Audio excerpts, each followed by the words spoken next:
Ante todo, muy buenos días, estimados alumnos. La clase número 5 de Morfofisiología Normal 1 vamos a dar inicio a esta, ¿no? Teniendo en cuenta que nos encontramos en la primera y segunda unidad y que el tema de hoy que vamos a tocar es anatomía de superficie del miembro inferior, osteología y artrología del miembro inferior.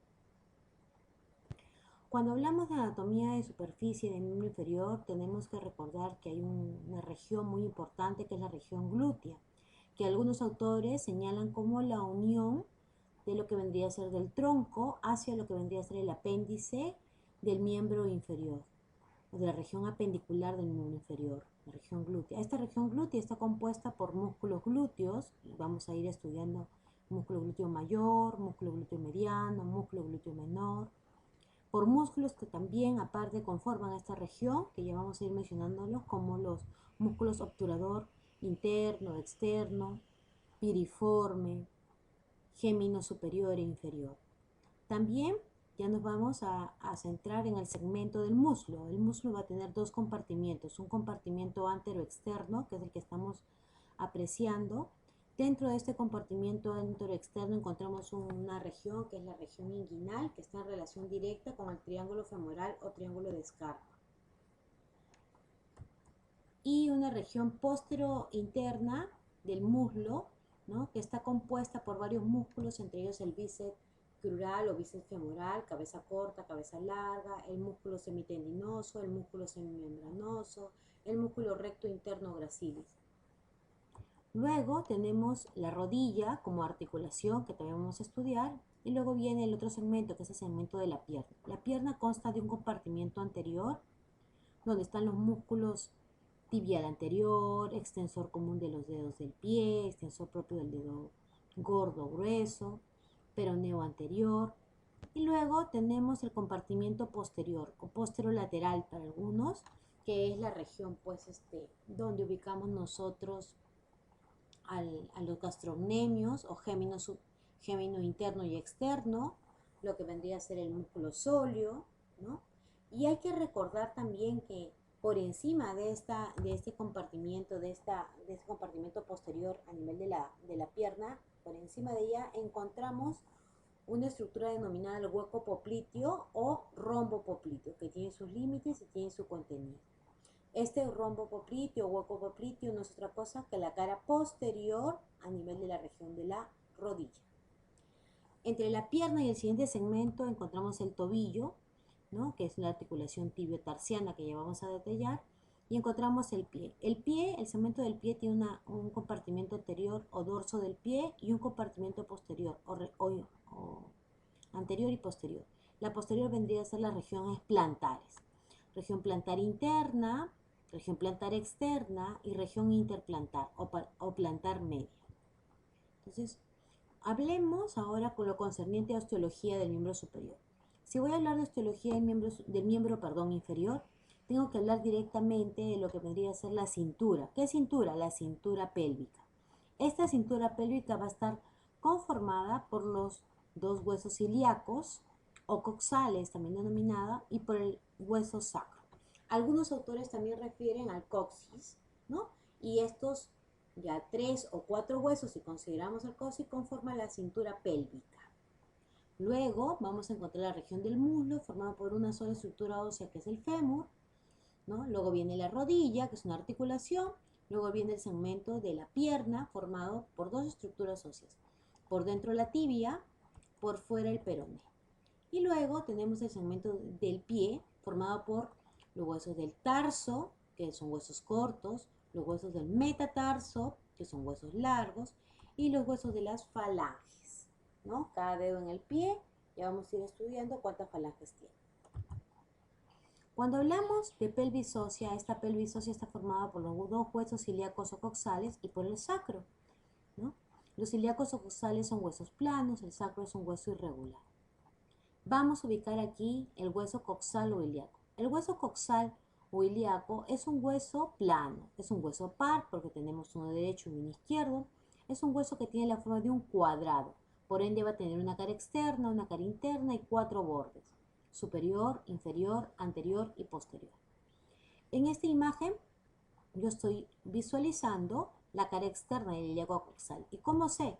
Porque a nivel de esta cara externa ubico una cavidad, la cavidad cotiloidea o denominada acetábulo. Esta cavidad cotiloidea o denominada acetábulo es importante porque si bien es cierto, ustedes pueden apreciar que esta estructura ósea está conformada por tres colores. Un color crema, por así decirlo, un color azul y un color rojo. ¿Por qué? Porque este hueso ilíaco coxal está formado por tres partes. Por el ilion, por el isquio y por el pubis. Y esa unión se da a nivel de lo que vendría a ser el acetábulo o cavidad cotiloidea. En este acetábulo o cavidad cotiloidea que es excavado va a tener dos porciones. Una porción periférica que es la ceja del acetábulo, en donde vamos a tener el punto de inserción del tendón reflejo del músculo recto anterior o recto femoral, y por dentro una zona rugosa conocida como el nombre de trasfondo, donde encontramos el punto de inserción del ligamento redondo que viene de la cabeza del fémur.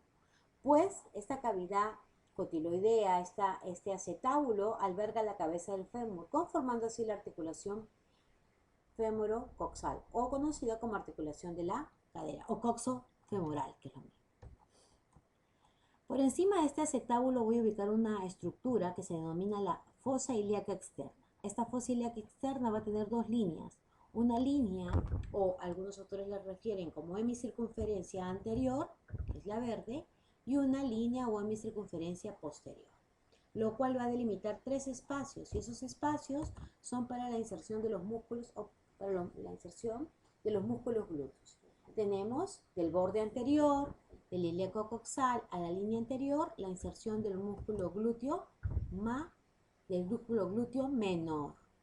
De la línea anterior a la línea posterior la inserción del músculo glúteo mediano. Y de la línea posterior al borde posterior la inserción del músculo glúteo mayor.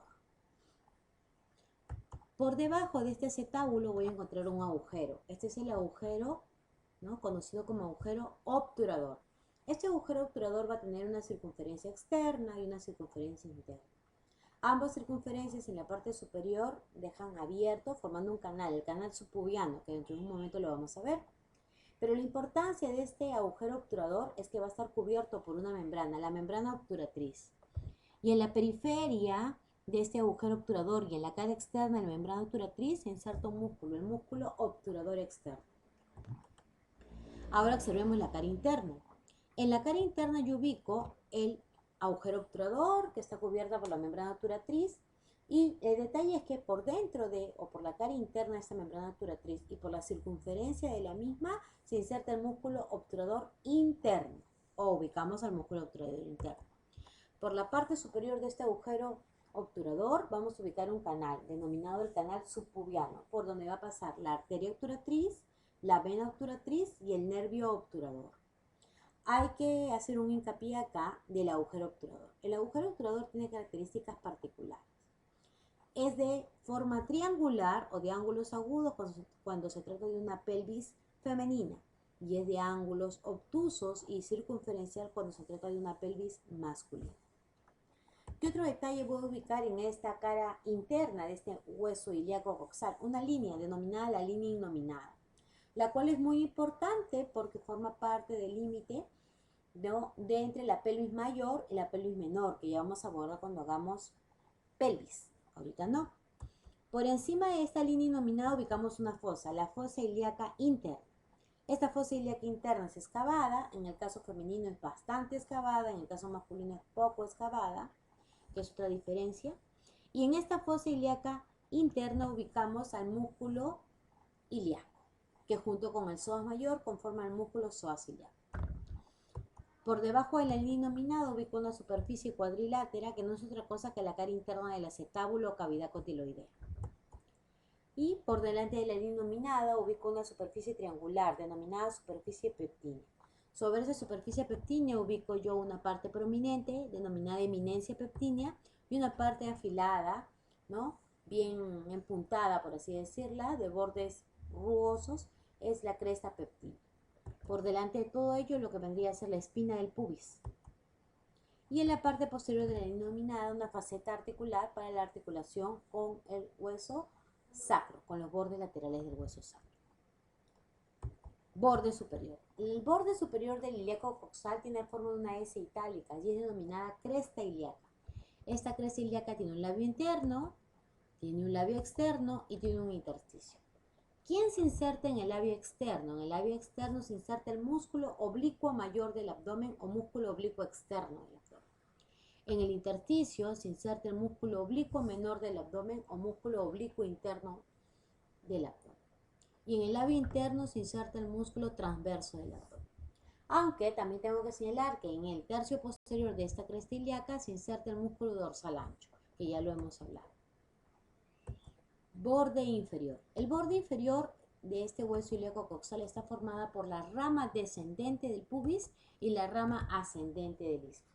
Va a tener una dirección de abajo arriba, de afuera adentro, ¿no? De atrás hacia adelante.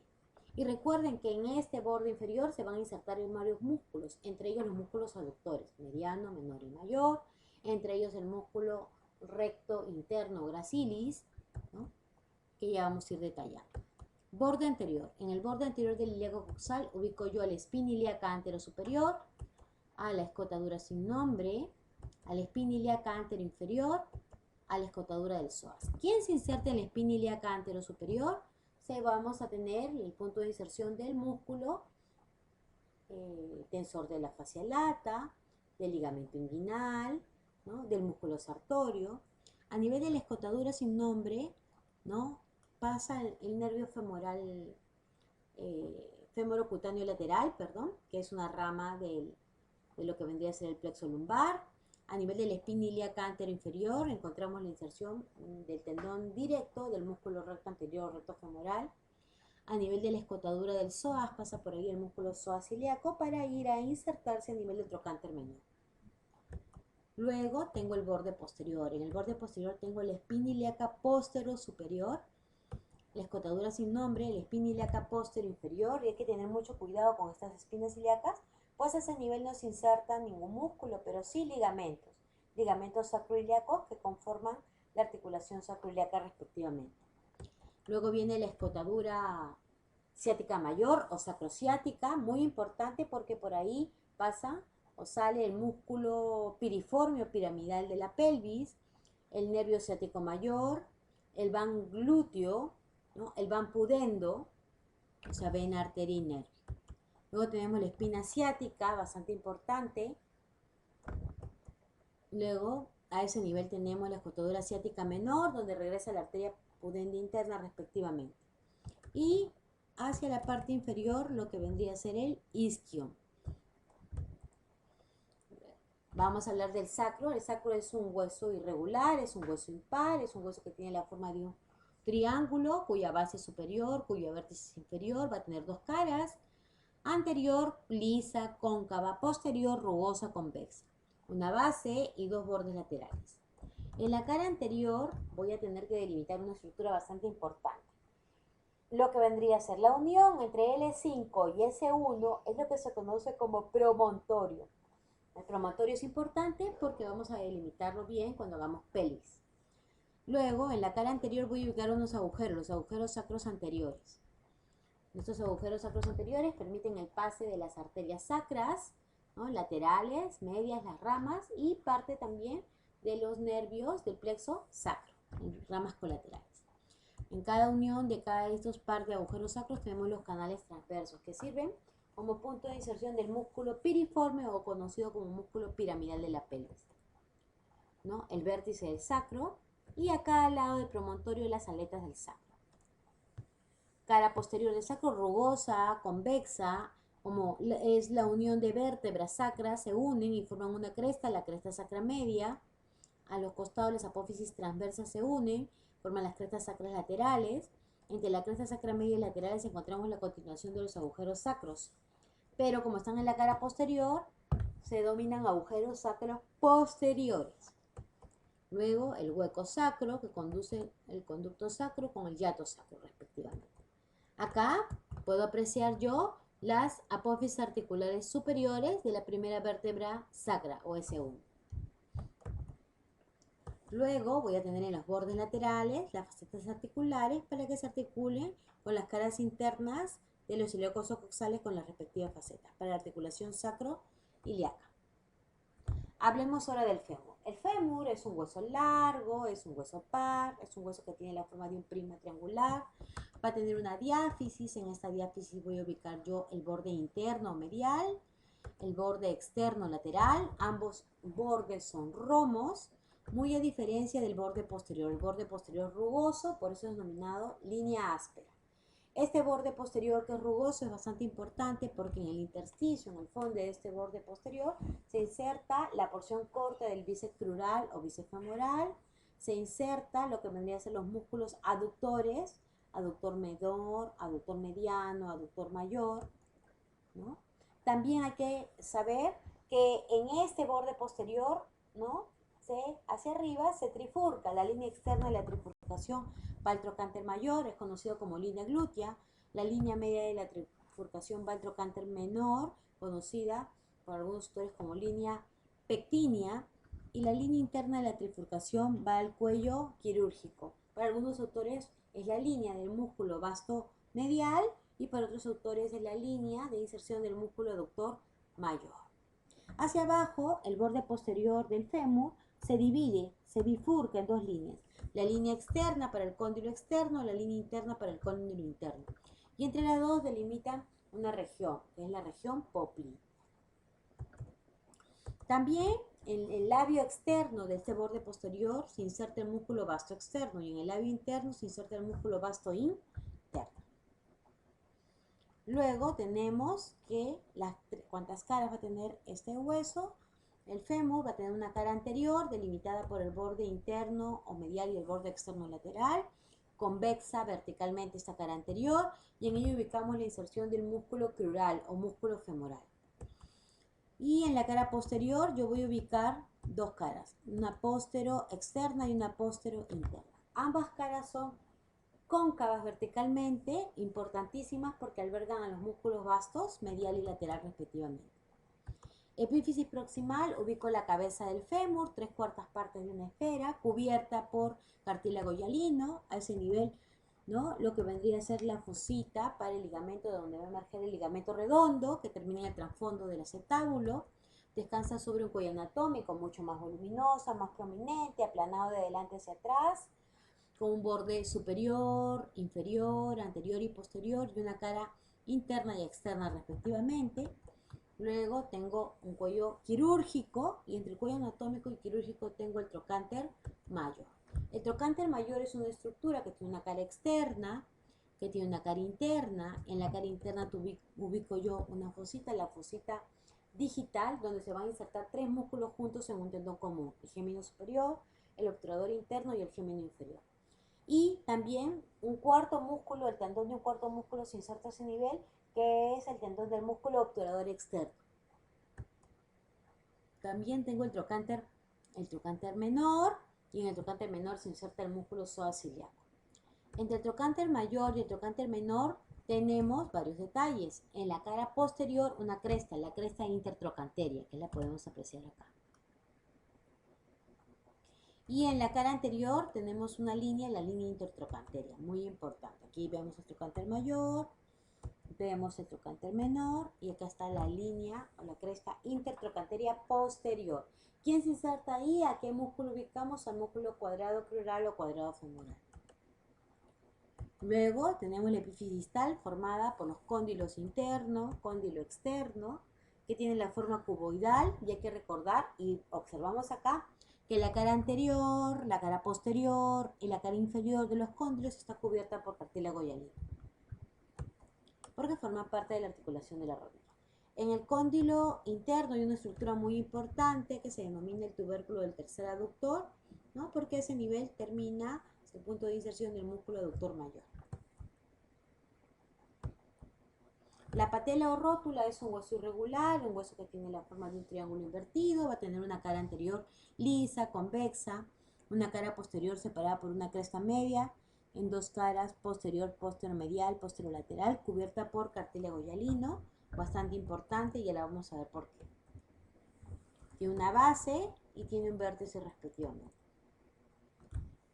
A nivel de la pierna ya sabemos que tenemos dos músculos, Por dentro, lo que vendría a ser la tibia. Por fuera, lo que vendría a ser el peroné. Y entre los dos, una estructura muy importante denominada membrana interósea, que separa el compartimento anterior del compartimento posterior de la pierna. La tibia es un hueso largo, es un hueso par, es un hueso que tiene la forma de un prisma triangular y en la diáfisis yo voy a ubicar un borde anterior, voy a ubicar un borde medial y un borde lateral o externo. Por ende me delimita las tres caras, cara interna, cara externa y atrás cara posterior. En la cara interna es lisa, cóncava verticalmente, no se va a insertar a lo largo de ella ninguna estructura muscular, muy a diferencia de la cara externa que es cóncava verticalmente y donde sí ubico en el tercio superior la inserción o el punto de origen del músculo, ¿no?, tibial anterior. Luego, en la cara posterior de esta tibia ubico una línea, la línea oblicua de la tibia o conocida como línea del sol. Y a ese nivel encontramos punto de inserción de los músculos flexor común de los dedos del pie, tibial posterior, popliteo, ¿no? Vamos a encontrar a ese nivel. Luego vamos a tener nosotros en la epífisis proximal lo que es la tuberosidad interna de la tibia, donde se insertan los músculos de la pata de ganso. Estos serían sartorio, semitendinoso y músculo. ¿Qué músculo nos faltaría para la pata de ganso? A ver, lo que vendría a ser el músculo sartorio, el músculo semitendinoso y el músculo recto interno gracilis. Luego tenemos la tuberosidad externa, donde se va el punto de inserción del músculo tensor de la fascia lata. Y el tubérculo anterior, para algunos autores franceses conocido como tubérculo de Jardin, donde se inserta el ligamento anterior de la rodilla y conjuntamente con el tendón anterior del músculo del cuádriceps. En la parte superior ubico los platillos tibiales que van a estar en relación directa con los meniscos, la espina de la tibia por delante de la superficie preespinal o pretibial que está en relación directa con el ligamento cruzado anterior y la superficie por detrás retroespinal o retrotibial que está en contacto directo con el ligamento cruzado posterior respectivamente. Y acá lo podemos apreciar mejor. Epífisis distal, ¿no? Tiene una cara anterior, una cara posterior, una cara medial y una cara lateral. Hay que recordar que en la cara medial se proyecta lo que vendría a ser el maleolo interno. Vértice abajo, base arriba, cara externa, cara interna. En la cara inferior de este epífisis distal ubico yo una superficie cuadrangular y una superficie triangular para la articulación tibio-estragalina. Y en la cara lateral o externa de esta epífisis distal ubico una faceta articular para la articulación con el peroné, respectivamente. Muy bien, ahí tenemos la tibia, recuerden que da el maleolo interno. El peroné, hueso largo, hueso par, hueso que tiene una diáfisis y va a tener la forma de un prisma triangular. Borde anterior, borde interno, borde externo, por ende tres caras, interna, externa y posterior. Interna, ¿no? En la cara interna, tercio inferior, se inserta un músculo, el músculo peroneo anterior, que forma parte del compartimiento anterior de la pierna. En la cara externa, tercio inferior, también se inserta el músculo peroneo lateral corto. Y en la cara posterior, ¿no es cierto?, es lisa y ubicamos los músculos, algunos de los músculos que vamos a ir detallando más adelante. Muy bien. Epífisis proximal, tenemos la cabeza del peroné, donde se va a insertar el músculo bíceps femoral o bíceps crural, donde también se va a insertar el músculo peroneo lateral largo, respectivamente, una faceta articular para articulación con la tibia, con la epífisis proximal. En la epífisis distal voy a encontrar el maleolo externo, recuerden, ¿no? Cara externa, cara interna, base, vértice, respectivamente. Vamos a los huesos del pie, tenemos la región del tarso, que son 7 huesos cortos, ¿no? Tenemos el calcáneo, por encima del astrágalo, el escafoides, el cuboides, la primera, segunda y tercera cuña o huesos cuneiformes. En el metatarso tenemos 5 metatarsianos de dentro a afuera, primero, segundo, tercero, cuarto y quinto. Y estos metatarsianos son huesos largos, huesos pares, ¿no? Huesos que van a tener la forma de un prisma triangular, donde yo voy a ubicar el borde medial, el borde lateral y el borde anterior respectivamente, epífisis proximal y epífisis distal. Luego tenemos la falange tiene forma de un hemicilindro, una cara anterior o plantar o dorso o dorsal convexa, una cara posterior ligeramente cóncava, va a tener un borde medial y un borde lateral, y cada dedo del pie tiene un nombre propio: el primer dedo del pie o dedo gordo, el quinto dedo del pie o dedo pequeño, el segundo, tercero y cuarto dedo del pie respectivamente. Van a tener borde medial, borde lateral, epífisis proximal, epífisis distal, ¿no? Y es lo que tenemos nosotros a nivel de las falanges. Artrología del miembro inferior. Tenemos articulación sacroiliaca. Es una articulación de tipo anfiartrósica, de género anfidiartrósica. ¿Quién la va a conformar? Las partes articulares que están en las caras internas del sacro, esa faceta articular, en los bordes laterales del sacro y en las caras internas del ilíaco, ¿no? Cubiertas por cartílago hialino y protegidas, ¿no? O reforzadas por ligamentos. Ligamento sacroiliaco anterior, cuyas fibras son transversales y ligeramente oblicuas. Ligamento sacroiliaco posterior, que está en relación directa con los tubérculos conjugados de Farabeus y de Pinar respectivamente. Luego tenemos lo que vendría a ser el ligamento ilio-lumbar a nivel de la región del ilio hacia las apófisis transversas de las vértebras lumbares. Luego vamos a tener el ligamento sacrociático mayor de los bordes laterales del sacro, S2, S3, y termina a nivel de la cara interna del isquio. Luego tenemos el ligamento, ¿no es cierto?, sacrociático menor, respectivamente, ¿no? Este ligamento sacrociático menor es este de aquí, ¿no? Va de los bordes laterales del sacro, ¿no? S3, S4, y termina en la espina ciática, es esta. La sínfisis del pubis también es otra articulación, una articulación anfiartrósica, género anfidiartrósico, o sea que hace movimientos limitados y en el momento de parto hace un gran movimiento. Esta sínfisis del pubis también cuenta con superficies articulares de cada una de las estructuras y ligamentos que refuerzan, ligamentos interóseos, ligamentos periféricos, respectivamente. La articulación coxofemoral, conocida como articulación de la cadera. Tenemos el acetábulo y lo que vendría a ser la cabeza del fémur, ambas partes cubiertas por cartílago hialino. Es una articulación de tipo diartrósica, de género enartrosis. La cavidad glenoidea o acetábulo y la cabeza del fémur respectivamente, donde sale el ligamento redondo, respectivamente. A este nivel encontramos el rodete cotiloideo, donde tiene una cara interna, una cara externa, respectivamente. Va a estar en relación directa con los ligamentos, como se ve ahí con el ligamento redondo, ¿no? Respectivamente. Este rodete cotiloideo, ¿no? Cuenta con este ligamento muy importante, y aparte del ligamento redondo tenemos el ligamento transverso, que circunscribe bien lo que vendría a ser el acetábulo cavidad cotiloidea. Luego vamos a tener una cápsula articular a este nivel, ¿no? Y esa cápsula articular va a llegar a cubrir a la línea intertrochanteria anterior, a la cresta intertrochanteria posterior, ¿no?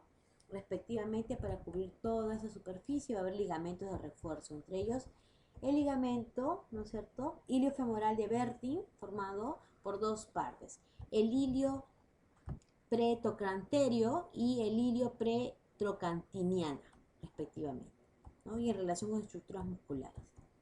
Luego tenemos ligamentos de refuerzo, entre ellos tenemos el ligamento pubofemoral, tenemos también entre otros ligamentos de refuerzo, el ligamento de Welker o de Bigelow, que tiene forma de una Z, y que es importante porque entre los fascículos medios e inferiores encontramos la bolsa serosa, ¿no? Ahí está la bolsa serosa. Y luego tenemos los ligamentos de refuerzo, entre ellos tenemos el ligamento isquiofemoral, ¿no? ¿Y qué movimientos me permite hacer esta articulación? De flexión, de extensión, de abducción, de aducción, de rotación interna y rotación externa.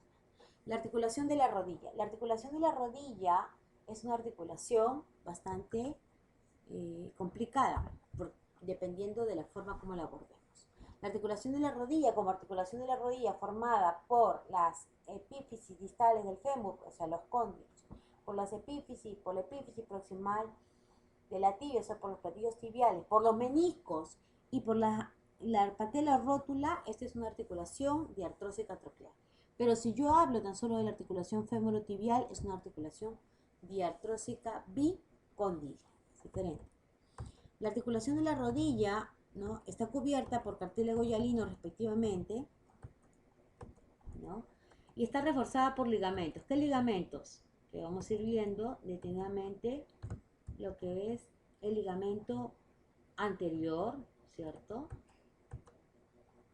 Vamos a ver. Ligamento hasta la patelorrótula, el ligamento anterior rotuliano, que ya lo vamos a ir viendo. Vamos a observar también que están los meniscos. Tenemos 2 meniscos por rodilla, pero hay que recalcar que los meniscos más grandes son de la rodilla. Tenemos el menisco en forma de O de C cerrada, que es el externo, y el menisco interno en forma de C abierta.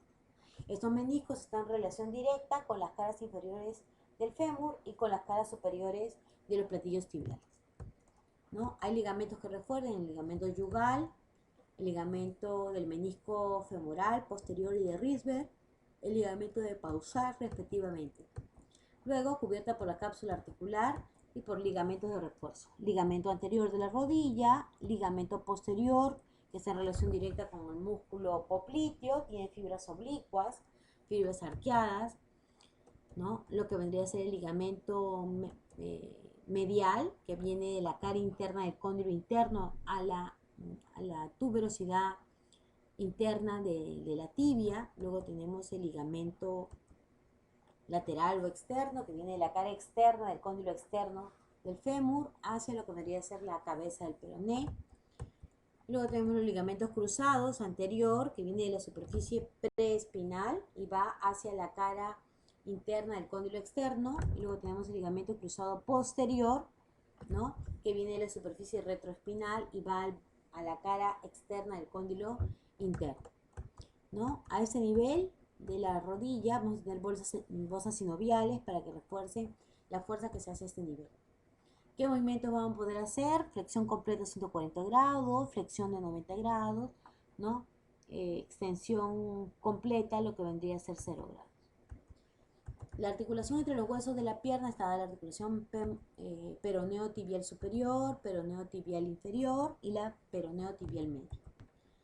Esta peroneo tibial superior es una articulación, ¿no?, de tipo diartrósica artrodia, porque están en superficies planas, y esta está en relación directa con las cápsulas articulares a nivel de la epífisis proximal de la tibia con respecto a la del peroneo.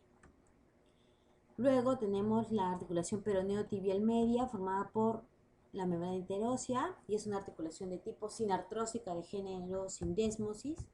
Y luego tenemos, ¿no?, la articulación peroneo tibial inferior, ¿no?, que es una diartrósica de género artrodio, formada por facetas articulares tanto de la tibia como del peroneo respectivamente. Recuerden que en la cara inferior vamos a encontrar más ligamentos, ligamento anterior, ligamento posterior, respectivamente.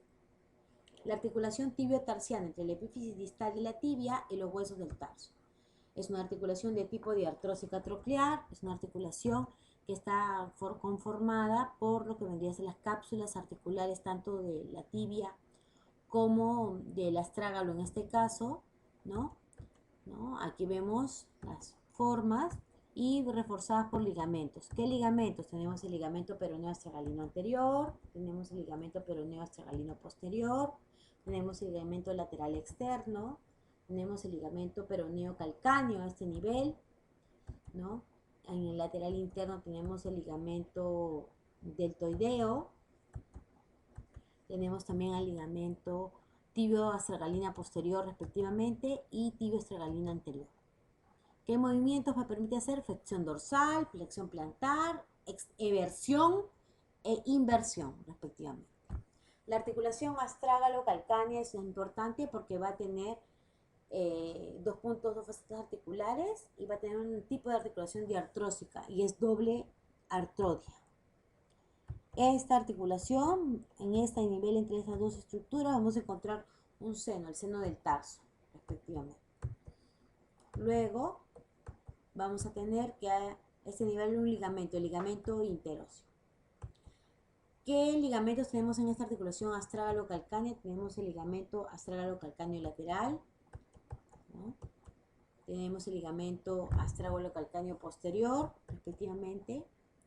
La articulación medio-tarsiana está en relación con tanto el astrágalo como el calcáneo en relación con el escafoides y el cuboides respectivamente. ¿Qué tipo de articulación es esta? Es denominada articulación de Chopard. Luego tenemos la articulación medio-tarsiana, formada por de tipo diartrósica de género trocoide. Esta se está dando entre el calcáneo y el cuboides respectivamente. Luego la articulación medio-tarsiana, ¿no?, que es una de tipo diartrósica de género inartrosis. Luego tenemos la articulación escafo-cuboidea, ¿no?, que es una articulación diartrósica artrodia. La articulación escafo-cuboidea, ¿no?, que también es una articulación que va a estar reforzada por ligamentos dorsal, plantar, interóseo. La articulación escafo-cuneal, que es una articulación de tipo diartrósica artrodia, ¿no? Hay ligamentos dorsales, ligamentos plantares, ¿no? Las articulaciones intercuneales entre las cuñas de tipo diartrósica artrodia, ligamentos dorsales, ligamentos plantares. La articulación cuboideo-cuneal, ¿no?, es de tipo diartrósica artrodia. Y hay ligamentos también dorsales, plantares, interóseos. Ligamento tarso-metatarsiano, la articulación del ifrán a ese nivel. Y ahí tenemos que esta articulación es de tipo diartrósica artrodia. La articulación tarso-metatarsiana medial, por así decirlo, es una diartrósica encaje recíproco. Luego tenemos ligamentos dorsales, plantares, ¿no?, respectivamente. Luego tenemos lo que vendría a ser las articulaciones intermetatarsianas, que son diartrósicas artrodias respectivamente, con lo que vendría a ser ligamentos de refuerzo interóseos, dorsales, plantares. Las articulaciones metatarsofalángicas, que es una articulación diartrósica condilia. Los ligamentos que refuerzan esta articulación tenemos la cápsula fibrosa, los ligamentos laterales, los ligamentos transversales. Las articulaciones interfalángicas entre las falanges, que son un tipo diartrósicas de género troquear. Y luego tenemos a este nivel ligamentos que refuerzan esta articulación. Entre ellos son la cápsula articular, los ligamentos laterales respectivamente. Bueno, y ese es un breve resumen de la clase de hoy. Nos encontramos el día lunes 8. Agradezco su atención.